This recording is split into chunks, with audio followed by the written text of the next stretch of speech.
Would you let your 10-year-old listen to Creeping on the Come Up? Music is a big part of my life. For me, I love to remember certain moments with songs. I have a song for every mood. I love to make playlists. I love to keep the vibes going. I'm always the one that's handed the phone or the aux, like, hey, can you play some music while we're all here? And maybe in my 40s, I'll become a DJ. Stay tuned. No, truly. This is something I've been thinking about for a long time, but I never took action on it. And I feel like that's something I can accomplish in my 40s. When it comes to where I was at certain points of my life and the albums that were out, I want to talk about that because I think it's reflective of who I was at those times and who I am now, and the evolution of me, as well as my taste in music, and even the betrayal of the artists that you once loved that are no longer a part of your life. So let's get into that and have some fun. Music lovers, think about where you're at today in life. And if you're about to hit a milestone birthday, whether it's your 10th, 20th, 30th, 40th, 50th, 60th, 70th, 80th, 90th, 100th birthday, think about where you were at the top of each decade and what you were listening to. And are you still into that music today? Let me know in the comments if you are, or if you feel disconnected to that music, or maybe it's gonna inspire you to go make a playlist of some throwbacks that remind you of a good time in your life or a bad time. I don't know. But music speaks volumes to me. It's, again, represents different times in my life. If I hear a certain song, like even before recording this, I put a playlist on shuffle and it's Sunday, and a Sunday afternoon played by Lighter Shade of Brown. And instantly I was transported to my youth, and every summer playing that song when I was little, and then thinking about my adulthood when I went to a concert in Palm Desert of all places with my best friend, and we saw them live. Well, there's only one member left, but we saw that song live, and then meeting the group after. It's like you create different memories with each song or sound that you carry with you throughout time. Thinking about the last 4 decades of music, I mean, there was thousands and thousands of songs that I could have spoken about. And truly, this video is what inspired this whole project. I thought, well, what is a way for me to talk about music or the things I love, so people can also get to know me, but I can also share these things and kind of get them off of my chest so I can really go into my 40s with a clean palette, clean slate, all of that. And it first started with music. You know, I was a very shy, introverted kid, but I had a lot of energy and curiosity about life and music and different cultures and everything. You know, I was always a feisty kid that liked to challenge things, but I was too shy to do so or really know what that was like. So I think a part of my musical upbringing was reflective of what was happening in here, but not necessarily externally. So when I think back about the year I was born, 1984, the first album that came to mind was Prince, Purple Rain, the soundtrack to the movie Purple Rain. One of the best albums ever of all time. So imagine being born in 1984, and shout out to all my 84 babies. And we're already coming out the womb to like a vicious soundtrack like that. That literally Prince and the Revolution revolutionized the sound of music and lyrics and everything at that moment with that one soundtrack. And it's an album that I still play to this day. I have his art on my wall. I told you guys in my 7 fun facts video that I was this close to Prince. I touched his cane. I mean, Prince is a staple in my musical life, and his music is something that I carry with me throughout time. And I thought it was only right that I talk about that being the soundtrack of my birth, basically. So shout out to Prince. Now, fast forward, now a whole decade later, I'm 10. I'm a whole 10 years old. Now imagine your 10-year-old self, or maybe you have a child that is 10, a niece or nephew that's 10 currently. Are you gonna let them listen to Creeping on the Come Up by Bone Thugs-n-Harmony? Yes or no? Truthfully. Truthfully. Well, that's what I was listening to at 10 years old. I was a huge Bone Thugs-n-Harmony fan, like the biggest. And it's funny because as I was talking about earlier, how what was going up in here was different from what was happening in reality. You know, I was a very quiet kid. One would say sheltered, well-loved, never in the streets, other than playing outside with like family and friends, and ultimately just a homebody, like a young homebody. But when I was home, watching BET at my grandparents' house when everyone was working or doing their own thing, I was in front of the TV watching music videos. BET, MTV, VH1, but BET was my channel. And they would always do these countdowns on Saturdays, I remember. And my grandma had this tiny little TV that had cable, so I was just glued to that every weekend. And one day I was just in her room and the TV was going and I just heard,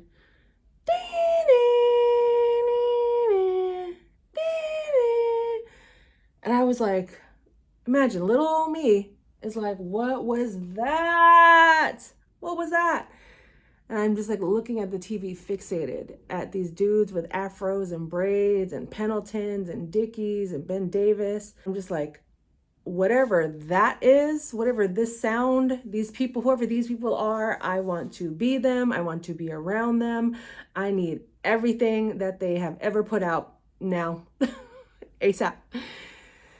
And 10-year-old me from that point on just became obsessed with Bone Thugs-n-Harmony. And I've seen them a bunch of times live. I even met Crazy Bone. Crazy Bone handed me a beer on stage at the Independent in San Francisco. I took pictures with Flesh and Bone after a concert. I mean, it was just a full circle moment for me as a child, being so obsessed with them. And they were one of the first concerts, after Janet Jackson, one of the first concerts I got to go to in my middle school age. In middle school, they were one of the first concerts I went to by myself. Imagine like a 6th, 7th, 8th grader alone, well, with my friend at the time, the two of us just going to concerts by ourselves because we love Bone Thugs that much. Like, I used to follow them. Anytime they were in the Bay Area, I would just go to every single show that they were at, buying all the collectibles, the memorabilia. Like, I have so much stuff of theirs that I just have collected over time. Like, but I think about 10-year-old me and what I was listening to. I grew up in the 90s, so we were spoiled with music in the 90s. But if I had to pick one album that really just summed up, 10-year-old me, it was definitely Creeping on the Come Up by Bone Thugs. And that pretty much dictated the rest of my musical journey throughout my life and what I would continue to listen to. And it would definitely influence, who I was as a person. And I've said this many a times, but the first time I ever heard the word entrepreneur was from Busy Bone in a documentary that they had on DVD that came out when I was like in high school. And I was like, entrepreneur, what is that? And I've always loved business, and I just became fixated on that word. And I was like, I want to be an entrepreneur. I want to be an entrepreneur. And I've been on this journey for 6+ years now, and I'm just grateful, because you just don't know how music is going to influence you in the right ways and in the best ways. And I'm grateful that they were a soundtrack for a point in time in life for a good chunk of my life. But as I got older, because now I'm going from 10 to 20 years old, that's a big leap. That's a huge leap. I'm going from a child to a full-grown adult. Like, how is that even right? So I'm going from 4th grade to now college dropout. Yeah, 2004 was the year of the College Dropout album by Kanye West. And even talking about it, I'm like, damn, like, that's a big leap. And there's a bunch of music in between, but 2004, man, that year, I was a sophomore, 3 years, and picked a career, listening to that album on my Walkman, my CD Walkman. And I remember the day it came out, and just being in my Honda Prelude, posted up and just playing it in my car over and over and over and over again. Every single word resonated with me. It spoke to me. In fact, I eventually did drop out of college not because of that album, but that album gave me the courage to drop out of college because I was stuck. I was just like, I don't know what I want to do with my life. I can't afford college on my own. This is the classes that I am taking. I'm failing them now. My head's not in the game. What do I do? Ended up going into the workforce at a young age of 20, at a tender age of 20, but it was the college dropout album. And I'm sure many of you can relate to that time period where Kanye was the man, right? And that album is a classic for me. Like, it's one of those albums that I won't ever neglect or reject, considering his history and what he's done today. You know, he's kind of left this stain and a bad taste in a lot of people's mouths. And I've definitely distanced myself from his music and what he's doing nowadays. But 20-year-old me wanting to drop out of college but not knowing how to, and needing something, a message, a soundtrack, that was definitely the soundtrack to my life. And I would eventually become an entrepreneur if it wasn't for 10-year-old me listening to that music from Bone Thugs. But it was quite a leap from 10 to 20, going from just a kid in the playground to now I got to drop out of college because I need money. And shout out to Kanye for the College Dropout album and all of the albums that he put out after that. But 2004, when I think about an album, is that one. Easily. So now my 30s. At my 30s, I went through a big transitional phase in my life when it came to partying and being outside and wanting to be a recluse and not do anything. And truly, what I was listening to at that time was definitely a reflection of that, because when I think about 2014 and what albums that came out at that time, and I was like, which one out of all of these really resonated with me and where I was going and where I was and where I want to be. And the only album that stood out the most was YG's My Brazy Life, which is funny because thinking back to when I was a kid and listening to Creeping on a Come Up and now My Brazy Life. Again, I was not someone that grew up in the streets of Compton. I'm not gang affiliated, but there was something about that album to me that felt like a turning point in life. Like, you know, well, I want to turn up, I want to do all these things, I want to have fun, but then also I'm trying to like get my stuff together, you know? And in that album, he reflects a lot about the things he did to come up in life and the trials and tribulations, but then also how he's just enjoying life and appreciating and moving into bigger and better things. And at 30, you know, we put a lot of pressure on ourselves to have it all together. I got to get my life together. I got to own a house. I got to have kids. I got to be married. You know, I like blah, blah, blah, blah, blah, blah, blah, blah. Like, it's making my head itch just thinking about like all of that stress that and pressure I was putting on myself. And now as I'm entering my 40s and, you know, a new decade, I'm like, I didn't want any of that stuff. And I still don't really, truly. But when I think about My Brazy Life and the year 2014, I was definitely at a point in my life where I was like, I want to be outside still. I want to have fun. I want to party, but it needs to look different. It just needs to look different. And I was a party promoter, you know, through the later half of my 20s. So I'd seen that life. Like, I'd been there, done that, you know. I found a way to capitalize on my partying by also making money and having fun at the same time. And coming into my 30s, I was like, you know what? Things got to be different. Things got to change. But I'm still going to have fun and do me the way I see fit. And that album was definitely a soundtrack to a lot of that time in my life. And if you like YG and you remember that album, go listen to it. It's a good time. Throughout my 30s, my music taste has definitely changed. Music has gotten a lot louder for me. And I don't mean in a sense of like the music is bad or I don't like it. It's just I'm a lot more sensitive to certain things, and I'm not listening to the same thuggish, ruggish gangster rap that I used to. And I really appreciate grown music, you know, whether it's R&B, hip hop, soul music, rock, country, all of it.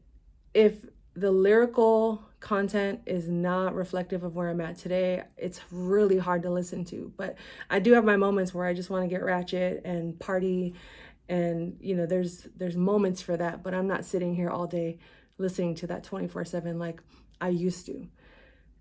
Nowadays, it's a lot of lo-fi. It's a lot of selection mixes while I work, a lot of instrumentals and R&B, and definitely a lot of Beyonce, which actually brings me to the albums of 2024. Now it's only April, so we have time because a lot of my faves are dropping music this year, but Beyonce knew what she was doing when she dropped Cowboy Carter in Aries season. She knew I was turning 40, and she knew I needed a soundtrack to uplift me, to encourage me, to motivate me, to get me dancing, to get me celebrating, to get me crying. Because when I tell you the way I was crying this morning listening to 16 Carriages, like, the older you get, I swear, the older I get, the more emotional I get. And I think about how my music taste has changed and developed and has been redefined. And yes, YG in 2014 was one of those albums that reflected, you know, where I was at that time, and that pivotal transition from young adult to now grown adult.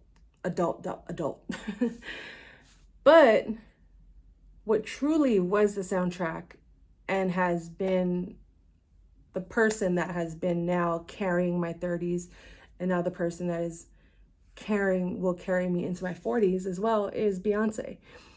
And in 2013, so to close out my 20s, it was self-titled. And you know where you were when that digital popped. And I definitely know exactly where I was when that Secret album dropped on a Friday. Well, Thursday, but on the East Coast, it was already Friday. And it was after TGIT. If you know, you know. And you're just getting all these alerts. Beyonce, new album, new album, new album. And at that moment, everything that I'd known and loved about music that I was 100% for sure of, she validated in that moment with that album. The way she released it, the simplicity of the artwork, the topics and themes of the whole album, the rollout, the visuals. She blew everyone out of the water and has continuously done so every year with every album, every tour, every rollout. And it was the perfect person I needed musically in my life in my 30s. We all know Beyonce is on a different level. And I will continue to talk about Beyonce's influence on my life and impact. And it was when Self-Titled dropped, then Lemonade, and Black is King, to Renaissance, and to now Cowboy Carter. Beyonce knew what she was doing when she made Cowboy Carter and Aries. Yes. Renaissance is probably my favorite album of all time. But Cowboy Carter, it just feels grown. When I think about Cowboy Carter, and it's only been out for like 3 weeks, maybe 2-3 weeks. It hasn't been out that long. It already just feels special to me. Like with Renaissance, I played it over and over and over and over again. It really helped me to revive who I was, you know, especially during the pandemic. I was out. It brought back alive that person that loves to party, that loves to have fun. And then Cowboy Carter is now kind of like that. Let's settle down for a little bit. Let's reflect. Let's just chill, enjoy life, slow down, reminisce, appreciate, be grateful, honor those of the past as we embark into the future. And this album, having only come out maybe 2 weeks ago, every time I play it, like a different lyric stands out to me, or a different song is my favorite. And I love that experience when you listen to your favorite artist, or you discover a new artist, and you just become so engulfed in everything that they do, and all of the music, the themes, the outfits, the appearances, everything. And it's fun. Like being a Beyonce fan, being a music lover is still fun for me. And I talked about hobbies in the past, and I think music is one of my favorite hobbies or pastimes, because if there's no one around to hang out with, or maybe I'm feeling lonely, or if I'm out with a bunch of people, music is always the center of everything I'm doing, or the people I'm with and surrounding myself with. So I'm very grateful that I can have music in my life and as a soundtrack. So think about some songs or albums that represent certain points of your life, or at least the last few decades of your lifetime, and how you've evolved throughout that time period and how you've grown, and do you still feel the same way you do about music and the person you once were? So I'm gonna go back to listening to Cowboy Carter. Kehlani's on the way, Cardi's on the way, Megan's on the way. But music is fun, and I couldn't imagine having grown up without music in my life. Like, it'd be so boring, truly. Go make yourself a playlist, go dance, go to a party, go jam out in your car in the middle of traffic, have fun. Peace. Music lovers, think about where you're at today in life. And if you're about to hit a milestone birthday, whether it's your 10th, 20th, 30th, 40th, 50th, 60th, 70th, 80th, 90th, 100th birthday, think about where you were at the top of each decade and what you were listening to. And are you still into that music today?